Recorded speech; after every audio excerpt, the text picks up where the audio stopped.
খালেদা জিয়ার মুক্তি চাই, মুক্তি মুক্তি মুক্তি চাই। তারেক রহমান ফিরে এসেছে, আসবে ফিরে বাংলাদেশে, আসবে ফিরে বাংলাদেশে, তারেক রহমান ফিরে এসেছে। তারেক রহমান ফিরে এসেছে, আসবে ফিরে বাংলাদেশে, আসবে ফিরে বাংলাদেশে। তারেক রহমান ফিরে এসেছে। চালো চালো, আগুন জ্বালো, চালো চালো চালো চালো, আগুন জ্বালো, আগুন জ্বালো, খুনি হাসিনার বিরুদ্ধে আগুন জ্বালাও একসাথে, আগুন জ্বালাও একসাথে, খুনি হাসিনার বিরুদ্ধে চলছে লড়াই চলবে, খালেদা জিয়া লড়বে, খালেদা জিয়া লড়বে, চলছে লড়াই চলবে। চলছে লড়াই চলবে।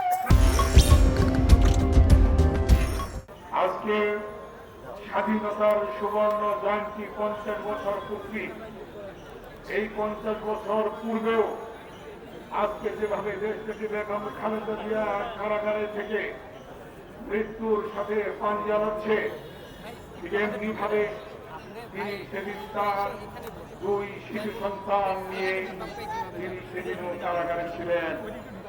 50 বছর পরে সেদিন যেমন পাকিস্তানি হানাদার বাহিনীরা দেশটাকে বেগম খালেদা জিয়াকে কারাগারে রেখেছিল, আজকের বিএনপির ভারপ্রাপ্ত চেয়ারম্যান দেশ নায়ক তারেক রহমান এবং মরহুম আরাফাত রহমান কুকুরকে নিয়ে কারাগারে ছিল, আজকেও সেই পাকিস্তানি হায়নাদের মতো আওয়ামী লীগের নেত্রী শেখ হাসিনা একইভাবে সেই হায়নাদের অবস্থান নিয়ে আজকে তিনিও আজকে গণতন্ত্রের মাঝে সেটি বেগম খালেদা জিয়াকে কারাগারে রেখেছে।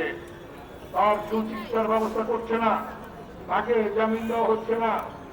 বাংলাদেশের সকলের জামিন হতে পারে, কিন্তু দেশ থেকে বেগম খালেদা জিয়ার জামিন হতে পারে না। কারণ আক্রোশ জিয়াউর রহমানের প্রতি, আক্রোশ দেশ থেকে বেগম খালেদা জিয়ার প্রতি, আক্রোশ বিএনপির ভারপ্রাপ্ত চেয়ারম্যান দেশ নায়ক তারেক রহমানের প্রতি। এর কারণ জিয়াউর রহমান এক দলের পরিবর্তে বহুদলের গণতন্ত্র প্রবর্তন করেছেন। তার কারণ দেশ থেকে বেগম খালেদা জিয়া দীর্ঘ 9 বছর আপসীন সংগ্রামের মধ্য দিয়ে বাংলাদেশের গণতন্ত্র পুনরুদ্ধার করেছিলেন। তার আক্রোশ বিএনপির ভারপ্রাপ্ত চেয়ারম্যান দেশ নায়ক তারেক রহমান বাংলার মাঠে পথে প্রান্তরে ঘুরে গিয়ে তিনি একটি স্লোগান তুলেছিলেন দেশের মানুষকে স্বনির্ভর করার জন্য। সেই তারেক রহমানের উপর আক্রোশ।